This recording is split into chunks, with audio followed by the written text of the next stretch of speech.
Bonjour et bienvenue à Leadership en tout genre. Et oui, ici, notre mission, c'est d'inspirer la culture organisationnelle de votre entreprise. Et ce qu'on souhaite de tout cœur, c'est que ce contenu puisse générer un climat de travail qui est stimulant. Et oui, on a terminé la semaine dernière les 5 stades de l'intégration de l'intelligence genrée dans notre organisation.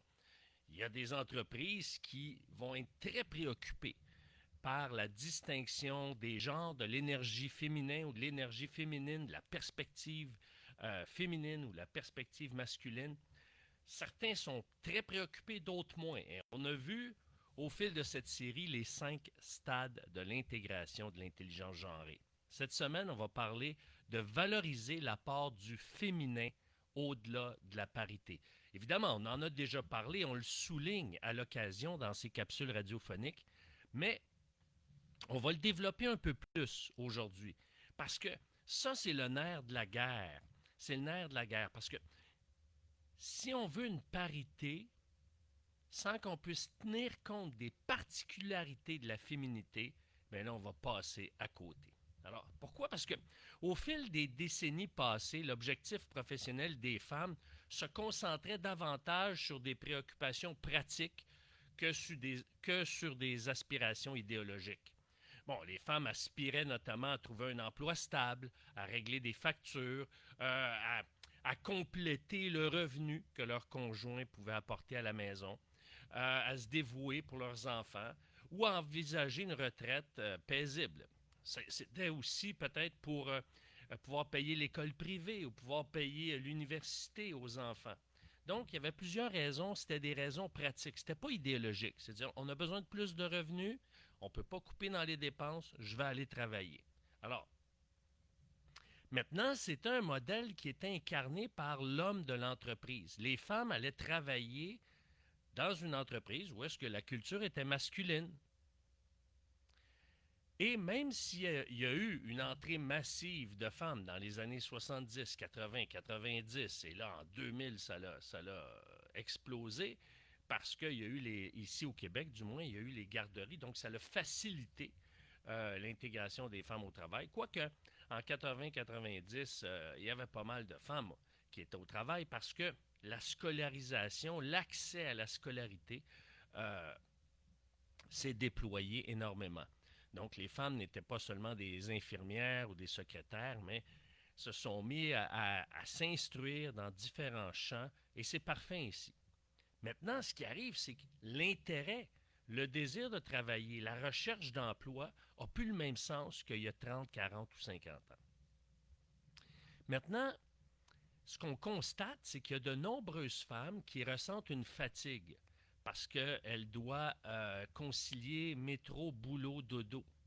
Et, euh, et cette fatigue-là provient, c'est ce que la recherche a pu observer, c'est parce que ici, à Leadership en tout genre, euh, on vous exprime ce que la littérature, ce que la recherche, ce que la science a pu observer. Et ce que je vous apporte, il ne faut pas oublier, c'est vrai dans la majorité des cas et non dans la totalité des cas. Hein. Ce n'est pas vrai à 100%, parce que lorsque la science observe un phénomène, on remarque que ce phénomène s'exprime à 60, 70, 80%. Donc, à ce moment-là, ce n'est pas vrai à 100%. C'est pour ça que je vous invite à examiner le contenu et à retenir ce qui est bon pour vous. Et peut-être qu'il y a des éléments qui vont être bons pour vous plus tard, mais ça, c'est pas grave. L'important, c'est que vous puissiez aller chercher ce dont vous avez besoin pour l'instant présent.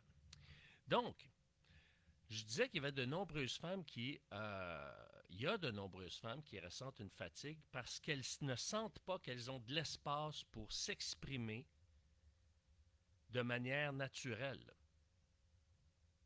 Donc, pourquoi? Parce qu'elles sont dans un environnement qui est caractérisé, par exemple, par l'énergie masculine, par une philosophie masculine.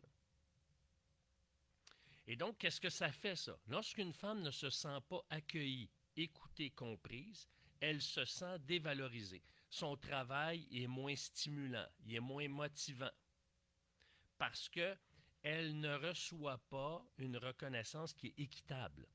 C'est un besoin fondamental chez la majorité des femmes de se sentir accueillies, écoutée et comprise. Alors, maintenant, évidemment, moi, je vous entends, vous allez dire, ouais, mais on n'est pas payé pour parler, on est payé pour travailler. Suivez-moi, restez avec moi jusqu'à la fin, c'est vraiment important. Parce que ces diagnostics-là révèlent que même celles qui adoptent le paradigme masculin ressentent un manque d'appréciation pour leur contribution parce que elles n'ont pas cet espace-là pour s'exprimer. Donc, elles n'ont pas l'impression qu'elles participent à leur pleine mesure. Alors, c'est comme si les femmes sont en train de vivre un sentiment d'étouffement et plus elles vont grandir, ou elles vont gravir, je devrais dire, les échelons de l'entreprise, plus elle va gravir les échelons hiérarchiques, hein, elle va passer de cadre, cadre intermédiaire, cadre supérieur, plus elle monte dans l'échelle, là, eh bien, plus ce sentiment d'étouffement va croître. Alors, ce qui arrive, c'est que souvent les hommes dans les entreprises, quand il y a une culture masculine, les hommes adoptent une approche qui est orientée vers les objectifs, vers l'action. Et plus on est orienté vers les objectifs et l'action, plus ça renforce ce malaise. Et là, j'entends des hommes qui écoutent et qui vont me dire, oui, mais Éric, je veux dire, une entreprise rentable atteint ses objectifs. Il ne faut pas oublier, il faut revenir dans des capsules précédentes. Les femmes sont aussi préoccupées par l'objectif, par la rentabilité. D'accord? Mais ce qui arrive, c'est que si au travers le processus pour l'atteindre, elle vit des malaises, eh bien là, elle va vouloir ralentir la cadence pour dire, oh, est-ce qu'on peut parler de l'éléphant qui est dans la pièce? Et c'est là que lorsque cet espace-là n'est pas là, eh bien, sa motivation diminue. Et lorsque les employés, spécialement si ce sont des femmes qui sont dans des postes clés, eh bien, ça peut affecter la productivité de l'entreprise. Ce qui arrive, c'est que ce que la recherche a pu découvrir, parce qu'on parle beaucoup d'équité, d'égalité, hein, mais il ne faut pas confondre égalité et similitude. Parce que les femmes aspirent à une égalité qui est basée sur la valeur et non sur la similitude. Les femmes veulent être traitées avec autant de respect que les hommes, mais ne veulent pas être traitées comme des hommes. C'est là qu'il y a une nuance. On ne peut pas tout mettre dans la même soupe. Alors, en fait, ce qu'elles recherchent, c'est à transcender la culture organisationnelle qui est restrictive et qui limite leur expression authentique. Voyez-vous, un mot important, un mot qui est très générationnel, authentique. Et si on n'est pas à l'écoute de ces mots-là en tant qu'entreprise, eh bien, spécialement dans un contexte de pénurie de main-d'œuvre, qu'est-ce qui va arriver? Eh bien, ça va être les entreprises qui vont mettre de l'avant l'intelligence genrée, qui vont aller chercher les meilleurs éléments, et les meilleurs éléments féminins, en l'occurrence. Maintenant, aujourd'hui, les hommes et les femmes aspirent à vivre et à travailler au sein d'une entreprise qui va leur permettre d'être authentiques, de faire des choix personnels qui sont alignés sur leurs valeurs. Et ça, si vous lisez la littérature, vous allez voir que ça ressort de plus en plus, ça. Donc, les organisations ont intérêt, à répondre à ces besoins-là, spécialement auprès des femmes qui font partie des membres du personnel. Alors, plus une femme va avoir de l'espace pour s'exprimer, plus elle va contribuer à la rentabilité de l'entreprise. Pourquoi? Bien, parce que les femmes représentent les 2/3 des dépenses mondiales. Et elles exercent un pouvoir économique qui est considérable parce qu'elles influencent 83% des décisions d'achat. Et ça, là, c'est gros, ça. Elle influence 83% des décisions d'achat. Donc, c'est pas pour rien que les publicités sont de plus en plus aux couleurs des femmes, parce que ce sont elles qui vont soit acheter ou qui vont pousser leur conjoint, leur partenaire, à faire des dépenses dans un secteur d'activité économique. Alors, les enquêtes indiquent que les spécialistes souvent ne comprennent pas leurs besoins par les gourous du marketing parce qu'elles sont sous-représentées lorsque vient le temps d'établir des stratégies pour les attirer. En d'autres mots, les gens qui conçoivent les publicités ou qui conçoivent là, la façon d'aller chercher cette part du gâteau, dire, regarde, on veut avoir plus de ventes pour des voitures, mais si c'est des hommes qui font la conception de la publicité sur la voiture, ben, ça va moins attirer les femmes. Vous allez regarder, bon, il y a de plus en plus de femmes chez les concessionnaires automobiles, mais il n'y en a pas suffisamment. Et lorsqu'une femme se fait servir par un homme, souvent un homme va traiter la femme comme si c'était un homme, parce qu'elle dit, je vais la traiter de manière égale. Mais égal, ça veut dire avec autant de respect. Mais égal, ça ne veut pas dire de ne pas tenir compte des différences. C'est ça que je vous dis depuis tantôt, c'est que je suis sur un élan, là, je suis comme « wow! » OK.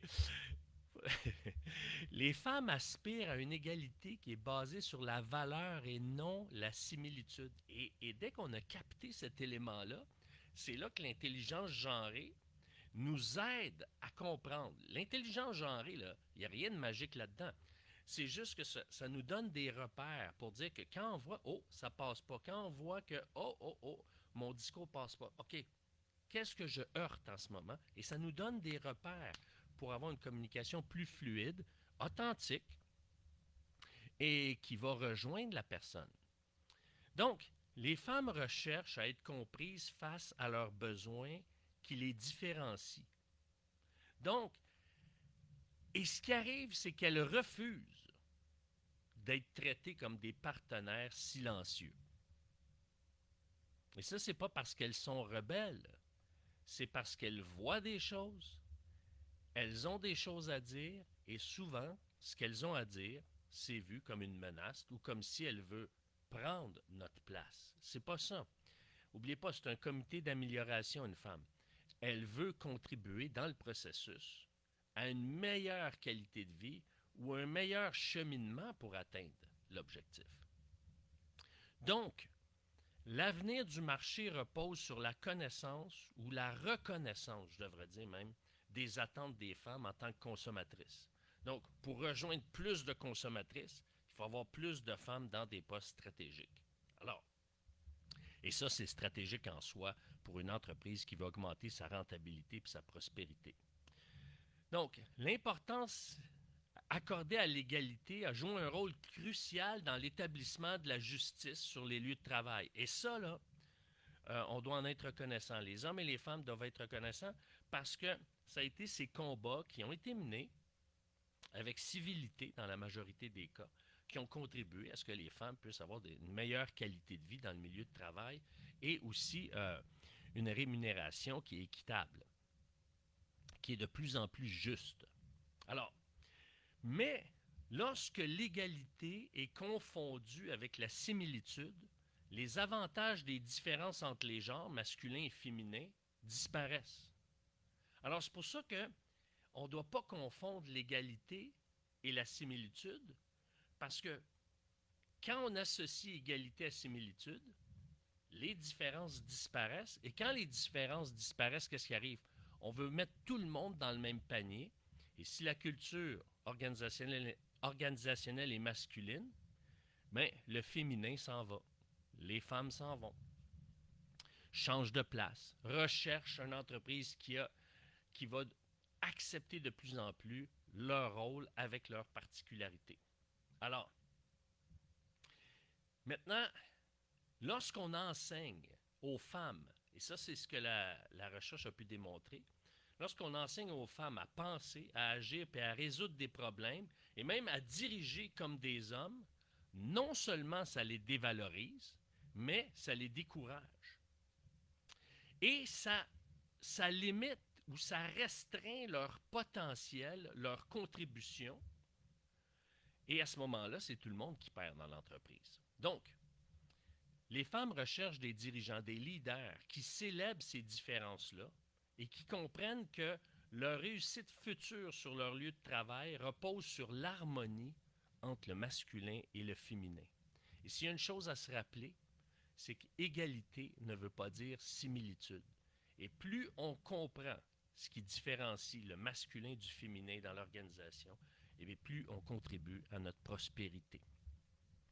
Donc, c'est ainsi que je vais terminer cette capsule radiophonique. C'est la dernière de la saison. Et oui, on va se retrouver en 2024, mais j'aimerais ça vous offrir un cadeau. Okay? Un cadeau à vous que vous allez pouvoir offrir gratuitement. Donc, je vous donne un cadeau gratuit que vous pouvez offrir comme cadeau de Noël. Et oui, c'est une consultation gratuite. Elle est gratuite, mais elle a de la valeur, cette consultation-là. Parce que ce que je veux faire, c'est une analyse de votre leadership. Si vous offrez en cadeau cette analyse du leadership à une personne, à un homme ou une femme, moi j'offre l'analyse et une consultation de 45 minutes gratuite. Donc, si vous offrez, je pourrais vous envoyer un certificat cadeau que vous allez pouvoir mettre dans une belle carte.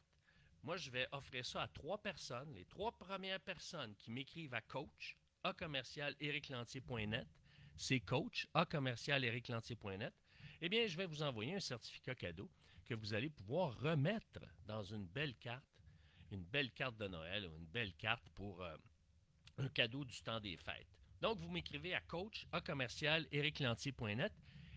Et si vous désirez que cette émission se poursuive, que je puisse produire plus d'émissions, eh bien, et qu'elle soit diffusée sur les ondes du 92.7 FM, eh bien, je vous invite à m'écrire à la même adresse à coach@ericlantier.net et je vous expliquerai comment vous pouvez soutenir cette émission sur les ondes de cette station. C'est coach@ericlantier.net. Eh bien, sur ce, je vous souhaite une bonne fin de semaine et je vous dis à l'an prochain. Au revoir.